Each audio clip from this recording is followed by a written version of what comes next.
I'm Daphna Horowitz, and welcome to Leadership Live podcast.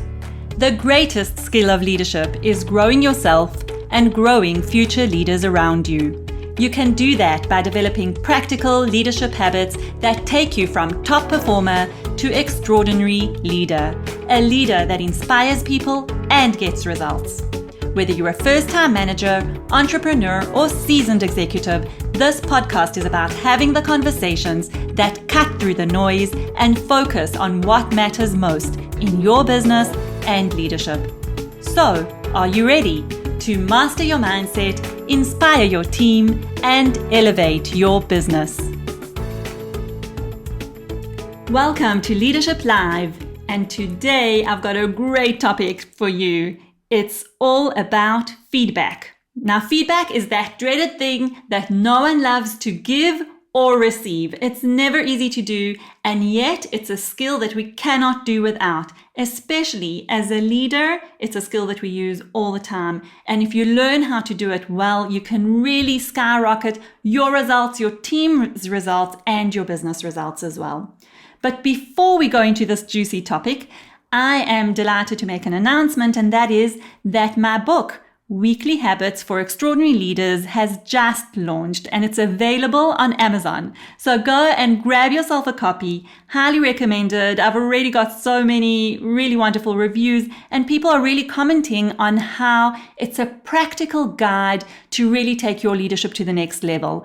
The way that I've structured it is in 52 weeks so that you have one habit for each week of the year, and it's a perfect time to go and grab yourself a copy right now as we reach the end of the year, and you can start building those habits to make 2021 an amazing, extraordinary, successful year, especially after the year that we've been through, which has been absolutely crazy and chaotic. I think we've learned a lot, and perhaps we can take some of that learning, some of those experiences, and consolidate them to create the leadership habits that we want and really become the leaders we want to be. And right now, I'm running a special offer. Because it's the end of the year and because it's the time of gift giving, if you order 20 books or more, if you purchase 20 books or more, all you have to do is just send me the receipt and I will give you a free laser coaching session with me. And if you'd like a benefit for your business, or you'd like to give it as a gift to your staff and managers, if you order 50 copies or more, then you get a free 30-minute Q&A with me about leadership habits that I will do with your team or with your staff, and I'll be happy to make those offers to you. So please head on to Amazon, check out my book. If you buy a copy, I'd welcome a review. And of course, if you want to take me up on my special offer, 20 books or more means a free laser coaching session with me. 50 books or more means that you get a free Q&A on leadership habits with me for your team. Okay, so now let's dive into the topic for today, which is really about feedback. And this is a topic that I have to say, usually I spend, in workshops about a whole module on it. So it's a 3 or 4 hour module, and there's a lot to go with talking about feedback, their frameworks, their practice sessions. They're using really, really real live examples of situations, because you really have to internalize the whole concept of feedback, how to do it well, how to receive it well, and how to think about it well. And that's what we're going to be talking about today. So before I dive in, I want to ask you this. When you hear the words, I'd like to give you some feedback, where does your mind go? What is the first thing that comes into your mind when you hear someone saying those words to you? The truth is that no matter who's saying that to you, we immediately go to the place of, what have I done? What did I do wrong? And we get this sinking feeling at the pit of our stomach. We brace ourselves for the worst because we know something is coming. We know it's probably not going to be good, and we need to get ready. Often, getting ready means that we put ourselves on the defensive as well. So there's a lot going on with just a simple statement like, I need to give you some feedback. Already our whole body and our brain goes into a space of defensiveness. I've spoken before about the amygdala hijack response, which is the fight, flight, or freeze. And that is a physiological response. It's not something that we can really control or manage. So feedback is a very, very loaded concept, and it's something that's not easy. And as I said, not easy to receive it, not easy to give it. And really, I've come across many situations where leaders and managers actually prefer to avoid it. And they kind of pile up the situations or the feedback examples. And then when it gets too much, they kind of offload the whole lot. And that's also not a very effective way to do it. So as I said before, what I'm going to be spending time on today is really looking at how do we think about feedback so that when we approach it, we can actually be in the right frame of mind. And then some tips for how to give it well and also for how to receive it well. I'd like to say that actually feedback is just feedback. Firstly, it's a word, it's just a word, and it could be applied to both positive feedback for things that we did well. It could be that we're about to get a compliment and not be picked out for something we did wrong, but we quickly assume when we hear the word feedback that we go into that negative space of what did you do badly, what went wrong. So let's watch out for that. And also I find that it's become somewhat of an event, and especially in organizations where, there's a half-yearly performance review or an annual performance review, and then you kind of pile up all the situations and examples, and then you sit down and have this massive feedback conversation. And this is something that makes both the giver and the receiver so anxious that I think the anticipation could actually kill you before you get to the actual event. Really becomes a bit of a scary moment. And because it's such a key skill, such a key leadership and management skill, I'm really passionate and committed to creating a culture where it's not so scary, where it really becomes something that is building rather than destructive, something that helps people grow. And before I get into the tips, there is one more thing that I have to talk about, which is really probably one of my biggest bugbears when it comes to giving and receiving feedback. And this is what has become known as the sandwich method. Okay, so some of you may have heard of this, but for those who haven't, I'll explain. The sandwich method is when you need to give someone negative or constructive feedback. So you plan a time to have a discussion, and you discuss it in the framework of what's become known as the sandwich. So what this means is that you start with a positive piece of feedback. You say something good about the person.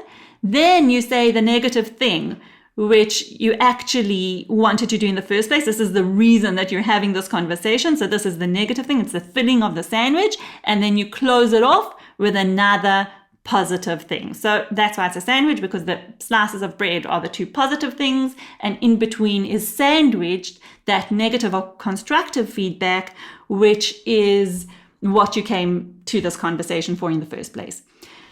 Now, theoretically, this may sound like an amazing way to do it, because you soften the blow of the negative feedback and you find great things to acknowledge the person for, what they did well, and not just focus on the negative, actually bring in some of the positive things, which I am all for. I have to say, feedback is a balance. As I said before, let's not think of feedback as an opportunity to talk about what you did wrong, but actually as an opportunity to both express positive feedback and negative feedback.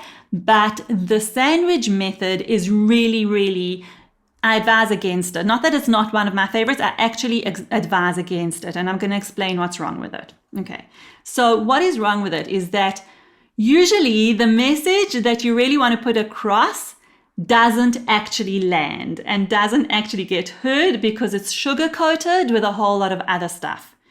So what happens is, because you're trying to find positive things to say to kind of, to create the sandwich, you look for things.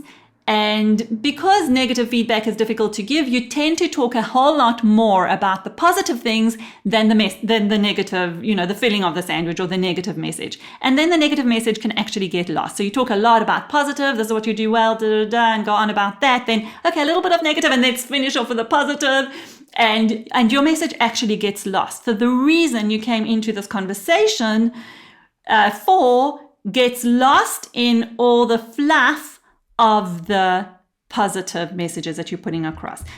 People do tend to waffle and say more than they need to, especially when they're uncomfortable. So that can leave the whole thing being a bit unclear. And I have to say that I worked in a company as a coach for a company that actually prided themselves on their kindness and compassion. They weren't really good at giving negative or constructive feedback. And the story went around about a manager who called in one of his staff members in order to actually fire them, to let them go.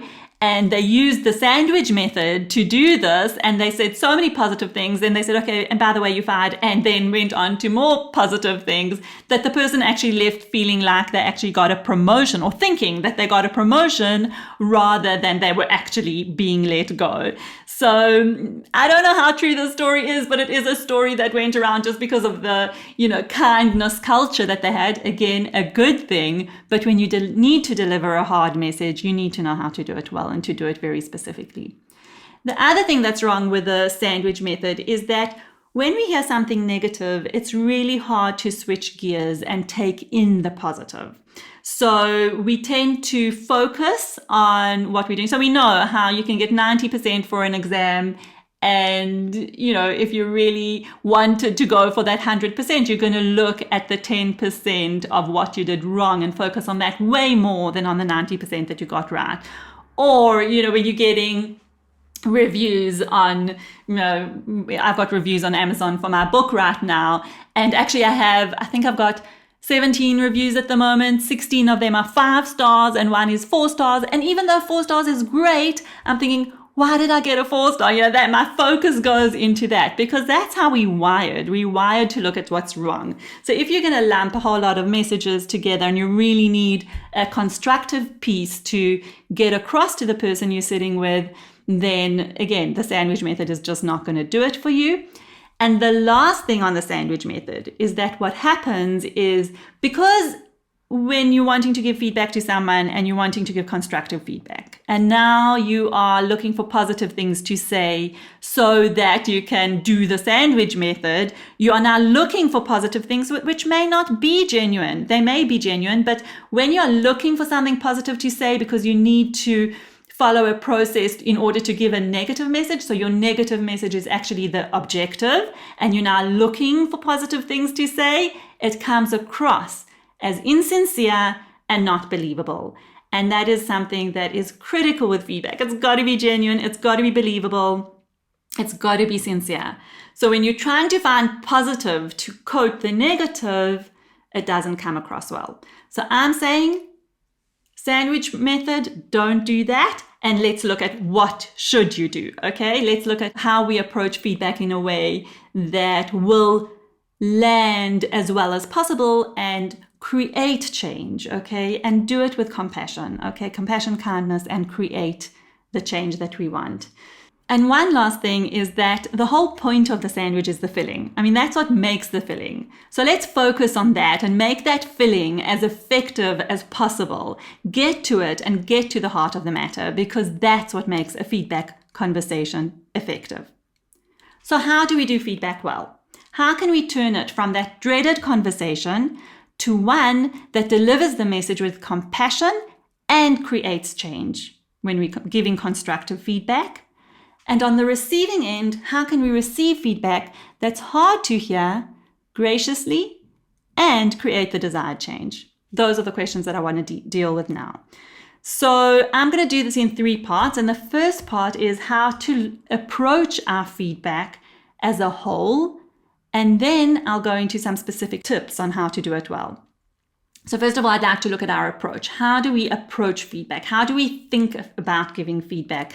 And how do we look at our own frame of mind and frame of reference when we're approaching the whole thing of feedback? And there are 5 aspects of giving feedback that I'd like to share with you here.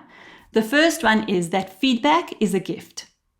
Receiving feedback means that we have been given something that we can use to learn and grow from, whether it's positive or negative. Positive feedback is a marker for us to know what we can do more of, what we're good at, and how we can strengthen that. And negative feedback can point us to our blind spots, to our things that we're not aware of about how we behave or how we do things, and we can use it to redirect our path in a way that makes us even better. So the first thing is consider feedback as a gift, something that you're giving someone. And when you give a gift, think about how you give a gift. You give it graciously. You give it with an open heart. You give it with joy. Okay. The second thing is that feedback should not be an event, but it should be a habit. So feedback should actually be a natural process of how we interact and communicate. And I know that this takes time to build. It's not something that just happens overnight. So if you're going to approach it like this as a habit, as something that happens as a natural process, give it time. Give it time to establish itself. So first of all, give feedback as close to the event that occurred. And this refers both to positive and negative feedback. Use every opportunity to reflect on what you've done or what you've achieved. Look at both what worked and what didn't, and make it a natural part of your work process. So when something happens and a compliment is in order, give that compliment. Well done. You did that presentation so beautifully. I see that a lot of research and thought went into it and you presented really well. Great. When something didn't work, when something needs to be fixed, do it then and there. You know what? You missed that key point over there in the presentation to the client that would have been really, it would have landed us the sale. So maybe next time let's think about how we can incorporate that key element or have a discussion before. Give the feedback as close to the event as it happened. Don't wait for the half-yearly review and then come with your laundry list of things that went wrong and by now are long forgotten. Point number 3 is that feedback is about learning and growth. And it's not an opportunity to air out our beliefs, our opinions, to take charge, or to show our power. Ask yourself, and this is a critical question, what's going to be gained from this feedback? What is the objective of me giving feedback here? And if there isn't a clear purpose and goal, don't give it. So, an example, it's not about telling someone that you don't like the color of their sweater just because you don't like it. There's no need to say anything about this.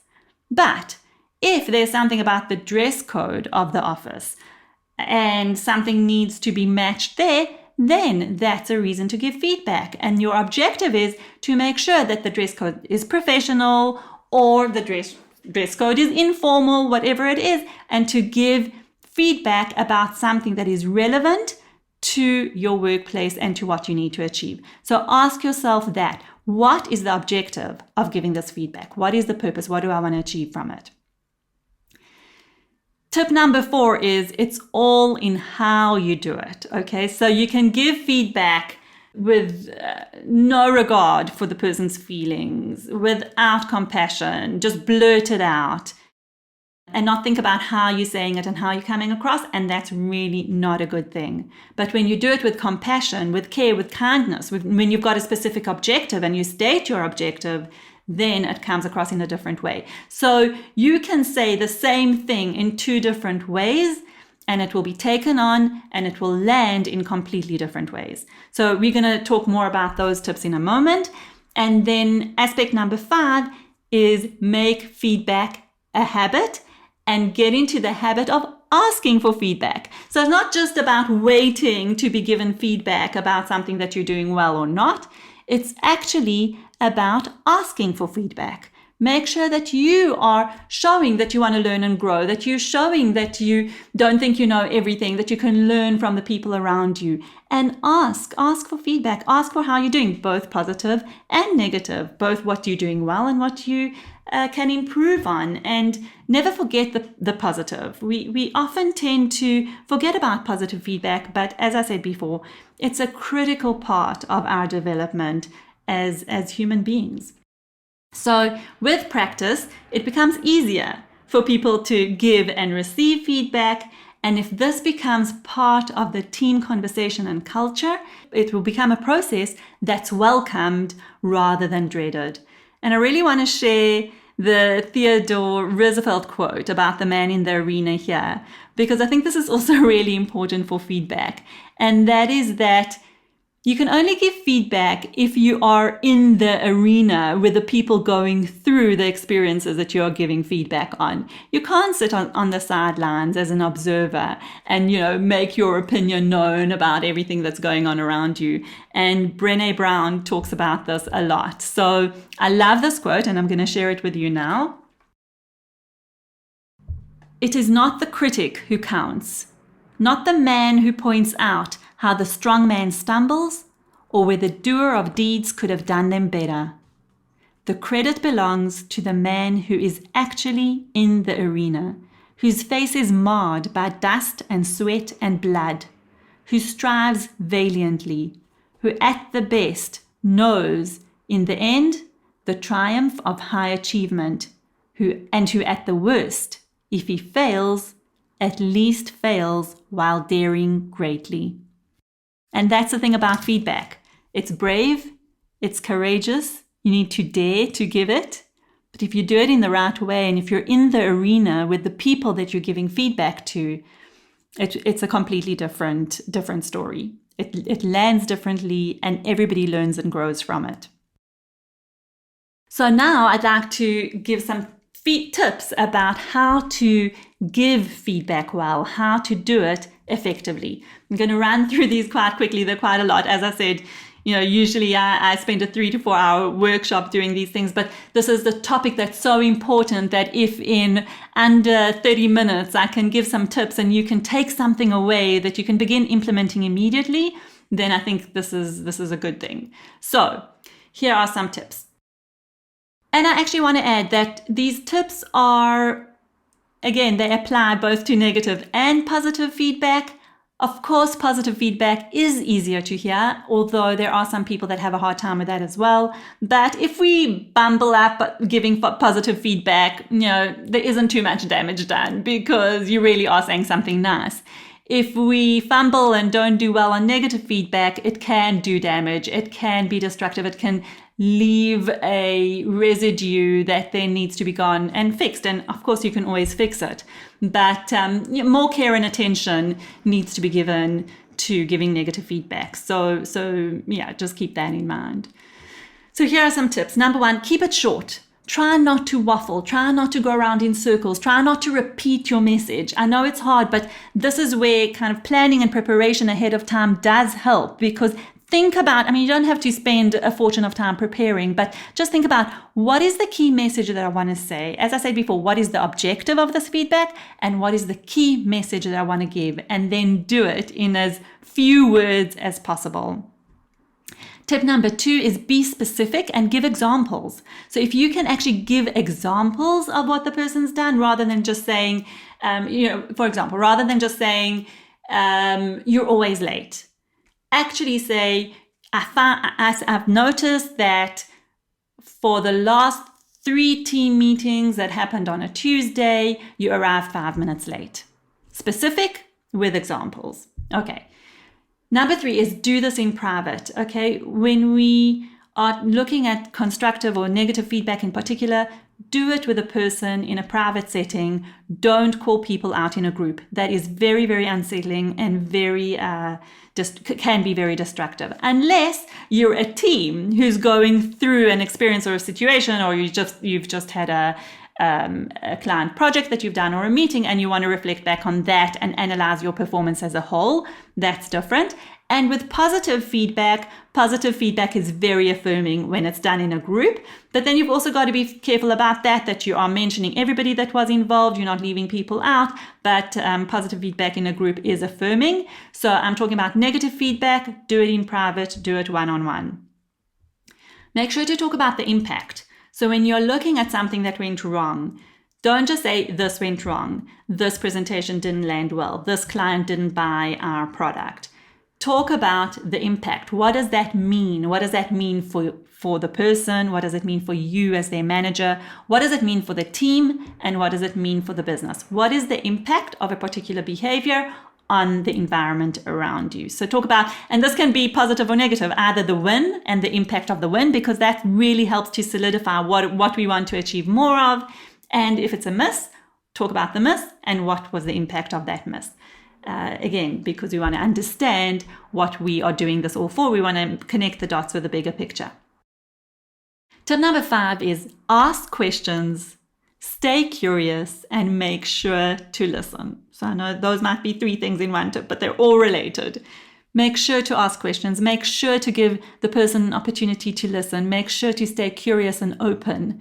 Don't come in with the idea that you know everything, you are laying the law, or you are laying it out, in a factual way. You don't know. Sometimes you don't know what people are going through. You might not be able to see another side or another perspective to the story. So listen, hear them out, and be open to that.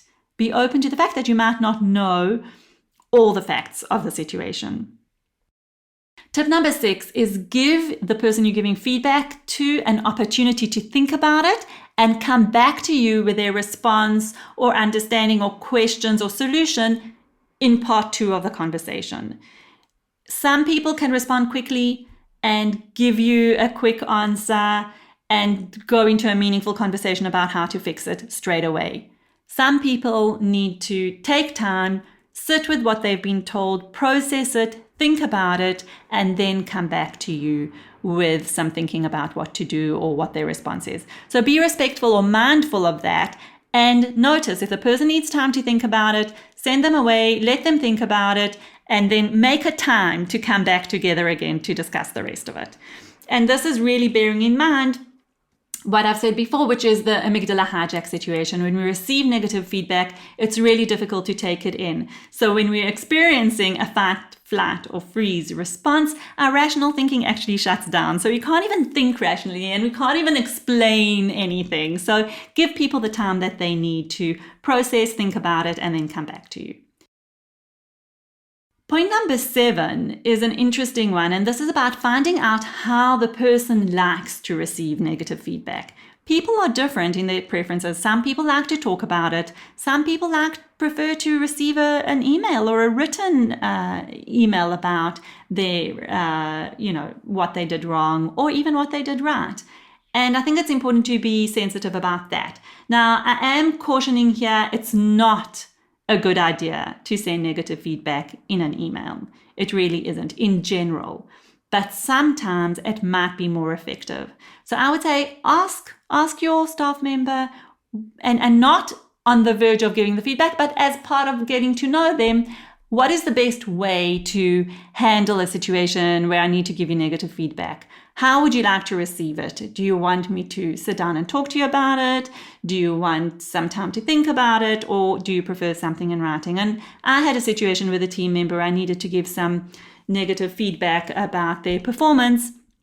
And we had that discussion, and they actually preferred to do it in writing. So I said, okay, well, let me try it. I'm more of a let's talk about it person, but I was happy to do it this way, and it actually worked really well. So you need to be careful with that, but make sure that you find out what works best for the people that you're giving feedback to. And then point number, what were we on? I think this is 8. When you're giving negative feedback, it's important to state your intention for the feedback, for giving this feedback, and your objective, why you're giving it, what your purpose is. So for me, this would be something like, I'm giving you this feedback because I really want to support your development and growth. I see your potential, I believe in you, and I've noticed some things that are not working so well that I'd like to point out so that you can really grow and learn and get on that path of development. That would be a fantastic opening statement because it states my support and belief in the person. It states my objective of them developing and growing in their role. So think about both those things and give the feed and state that at the beginning, at the opening of the feedback conversation. If you're not in the habit of giving feedback, I do think it's important to start with something positive. So as I said in the previous point, when you are stating your intention, which is support and development, you want to see them growing in their role, it's great to start with something positive that you've seen them doing if you're not in the habit of giving feedback. If feedback is part of your culture, it's part of what you do, and you're often giving positive, then you can have this conversation go straight into the negative. But if you're not in the habit of giving feedback, be very aware and start with something positive about what you can acknowledge and what they do well. But then don't do the sandwich and end with what they do well. You just do positive and then negative. And then my last point, which I think is probably point number 10, is that feedback conversations should end with some action. Okay? There needs to be something that you're going to do as a result of this feedback conversation. So even if that's in part 2, you've done the feedback conversation in 2 parts, where you've given some feedback, person's gone away to think about it, and then they come back and you think about how you're going to take action, there always has to be some action that comes out of a feedback conversation, because that's what makes it powerful and that's what creates the change. Now, that was all tips on giving feedback. As a receiver of feedback, and this can also be hard, and please do bear in mind that some people find it hard to receive positive feedback too, so be gentle with that and generous. I believe in giving positive feedback and giving lots of positive feedback. Actually, more positive feedback than negative feedback, because that's the buffer. When people know where they stand with you and they know that they're appreciated and valued, then the negative feedback, as hard as it is to hear, is not as damaging as it could be if there is no positive feedback to buffer that. So as the receiver of feedback, I'm going to go through this quickly. Couple of things to bear in mind. Listen and hear what's being said. Ask any clarification questions that you have. So things that you don't understand, ask them to be clarified. Take your time to think about it. Don't jump in with a response to explain or defend yourself. Just take your time, internalize it, think about it, and then come back with questions or responses or explanations after you've allowed it to sink in. Be open to receiving the feedback, and then ask yourself, what do you want to take on board and what do you not want to? You don't have to take on board every piece of feedback that you receive. I absolutely believe that. You've got to judge that, make that judgment for yourself. What sits well with you? What doesn't sit well with you? What are you interested in taking on and changing, and what are you not? And that's totally your prerogative. I would add to that, check with someone you trust if a piece of feedback that you're not sure about is relevant, if it applies to you, if it's maybe something in your blind spot that you are just not seeing. So check it out with people that you trust, but you don't always have to take on feedback. That's for sure. It's always your choice. It's always how you want to handle it. And it always has to tie in with how do you want to grow and how do you want to develop yourself, and then, decide what you want to do with it and take action on it. So for you as well, always clarify, well, what is some action that you can take from this feedback that you have just received, that you have been given, and the person who's giving you feedback should also be able to be part of that conversation. What do they suggest? What are their suggestions for change? So, this was a long podcast solo episode because it is a huge, huge topic. I feel like I've given you a lot of information. It's a really important topic, and I have really raced through it. If you need to kind of go back and make some notes about the things that you think can apply to you, things you think that you can actually take on and do something with. And even if you choose just one thing, about whether it's about how you think about feedback or how you give the feedback or how you receive the feedback, think about one thing that you can take on and change in the way that you do your feedback conversations, then, I think mission accomplished from my side, because for me, it's really about opening your awareness and mindset around feedback and how this can be done well, because it just needs to be done. So if we are going to be doing it, let's do it well. And as I've said, I give workshops on this really important topic. So if any of you would like to attend a workshop or bring one into your business, you can always shoot me an email and we can discuss it further. And then that's it. I'll leave you with thinking about, what is your takeaway? What is one thing that you can take from this conversation so that you can engage in feedback conversations differently and have those feedback conversations maybe with more confidence and more ease and more joy in terms of knowing that you're going to be thinking about it and doing it well. So until next time, stay safe and stay sane. This wraps up another episode of Leadership Live. Thank you for joining us today. And now let's continue the conversation. Connect with me on social media, LinkedIn, or head on to my website at daphnahorovitz.com, where you can download a free sample of my new book, Weekly Habits for Extraordinary Leaders.